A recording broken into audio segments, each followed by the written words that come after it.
So tomorrow, one of the most anticipated recruiting battles of the 2024 cycle comes to a head, as five-star defensive lineman David Stone, top 10 player nationally regardless of position, makes his collegiate decision. And he's set to choose between Michigan State, Miami, and Oklahoma. Today, we need to break that down. But before we can, as always, y'all know the drill. I have got to hear from you.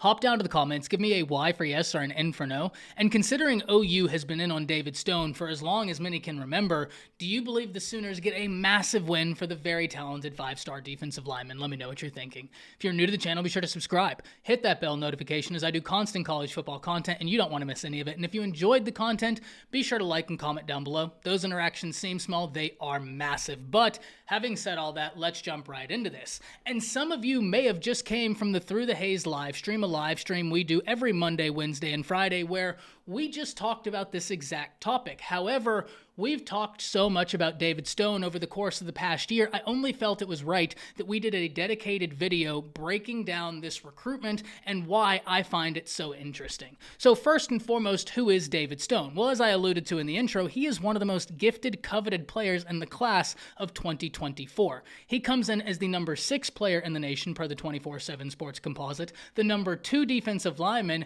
and the number 3 player in the state of Florida. And what's more, he plays for IMG. Now, I talk about this all the time. If you can get a guy that comes from an IMG from a modern day, you do so, because the level of competition they've faced both in league play and especially in practice, it's just hard to compare that to your run-of-the-mill high school. These guys, they're practicing playing against dudes who will be playing college football on Saturdays. And though that doesn't guarantee a successful transition, you certainly like the odds. And David Stone has dominated even at IMG, where he has shown he is deserving of every bit of the 5-star ranking he has.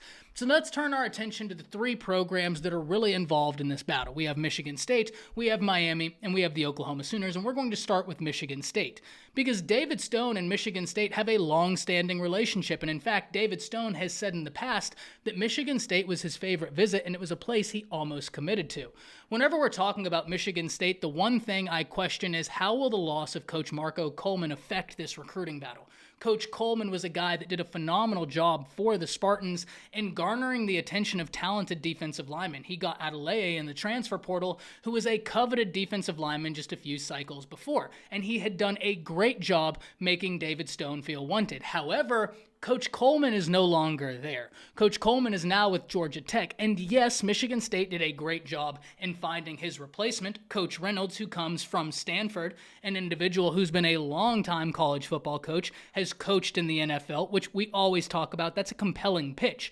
Talking to these prospects saying, hey, I've coached in college, I've coached in the NFL, I know how to get you to that level. That is absolutely a compelling pitch, but I wonder what that means for this recruiting battle. On top of that, Michigan State is a team that's experienced a lot of chaos last year in terms of what happened during the season and then in the transfer portal. Now, luckily for Michigan State, neither Miami nor Oklahoma had the years their fan bases had hoped for, but that is an interesting point. If we turn our attention to Miami, there are a few factors that stand out to me. First and foremost, I don't know if proximity is a big deal to the Stone family, but if it is, Miami offers that proximity, being that they live in the state of Florida. Secondly, who the defensive line coach for Miami is, Jason Taylor. And we talk about this all the time whenever we're talking about running back recruits, if Oklahoma is involved with them, that DeMarco Murray has an interesting pitch that very few running back coaches can match, and that pitch is he can go into any high school kid's living room and say to them and the parents, I've been where you're at. I know what you're going through. I was a top-ranked high school football player. I made the transition from high school football to college, made the transition from college to the NFL, found success at every level, and now I'm finding success as a coach. That is a compelling pitch, one that's tough to say no to. But now we look at who the defensive line coach for Miami is, Jason Taylor. And if the pitch by DeMarco Murray carries legitimacy, certainly a pitch from an NFL Hall of Famer, one of the best to ever lace him up, that offers legitimacy. Because the opportunity to be coached by an individual like Jason Taylor at your position, that's one that's tough to ignore. It's an aspect of this recruiting battle we have absolutely got to talk about. Because Coach Taylor is not just an NFL player who's found his way to college football. This is a guy that was just coaching at American Heritage, one of the best high schools in the nation, then went to Miami as an analyst and is now the defensive line coach. And if you listen to the way that some of these recruits talk about him that have worked with him, they love him. So that is a factor we have absolutely got to keep our eye on. Miami having Jason Taylor is interesting, but on top of that, they have Mario Cristobal. And though we have some questions for Miami and Mario Cristobal's recruiting ability is the furthest question I have for the Canes. We know Mario Cristobal can recruit at an elite level. We saw him do it in Oregon, we've seen him do it with Miami, and now he has Jason Taylor to help him with the pitch to a David Stone. That's what makes the pitch to Miami so interesting, is you have a great recruiter in Mario Cristobal, and then you have Jason Taylor pitching to him as the defensive line coach, something we have got to keep our eye on. And finally, we get to the Oklahoma Sooners. And Oklahoma fans, you have been in on David Stone for as long as many can remember. Heck, last year, whenever we'd be talking about Hicks, so many of you would come into the chat and say, hey, Hicks is such a big prospect, we'd love to have him, but David Stone is the must-land prospect for Oklahoma. Fast forward, and now we're a day away from this decision. The Oklahoma Sooners are in the top 3, and many in the Oklahoma fan base feel like they have a great opportunity at landing the 5-star defensive lineman. So where do we begin as this relates to Oklahoma? First and foremost, if we talk about the biggest need for the Oklahoma Sooners in this recruiting class, there's no question it's defensive line. That's an area they want to hit and hit hard, and they've been in on several of the top defensive linemen in the nation and still are in on several of the top defensive linemen in the nation. We're talking Nigel Smith, we're talking Dominic McKinley. They're going to continue recruiting Williams Nwaneri until pen hits paper, because why wouldn't you? He's that gifted. But you get the point. That is a position of need for Oklahoma. Then we talk about who the defensive line coach is, Todd Bates. And Todd Bates is a guy who put together fantastic defensive lines for Clemson that were instrumental in allowing Brent Venables' defense to flow the way Venables wants his defense to flow. Now they're expecting that same thing to happen with the Oklahoma Sooners. The one thing we need to acknowledge is that it's a defensive-minded staff taking over an offensive-minded football team, so patience is required with Oklahoma. Sorry, Monty, if you're listening again, for me to hit you with that one.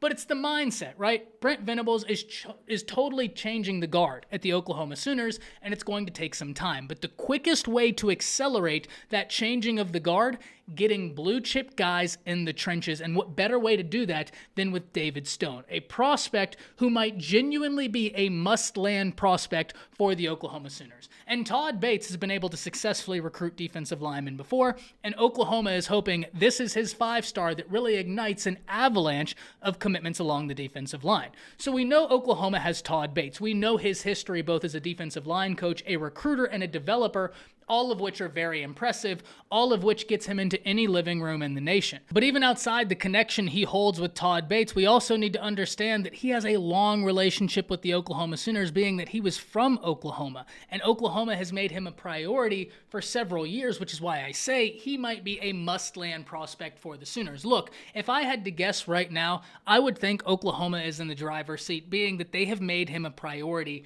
for years now. There has been no question that David Stone was a must-land prospect for the Oklahoma Sooners, even if they would have landed someone like a Williams Nwaneri. Oklahoma fans still would have been adamant that David Stone is a guy they need to get into the class. So we'll be covering this tomorrow, but if I had to pick right now, I'd imagine Oklahoma is in a good position. But like I pointed out when we talked about Miami, we cannot diminish who the defensive line coach is for the Canes and what a quality recruiter Mario Cristobal is. This is something we have got to watch and see. I can't wait to see where he goes, and you already know. We'll be right back here tomorrow to talk about it all. That's it. See ya.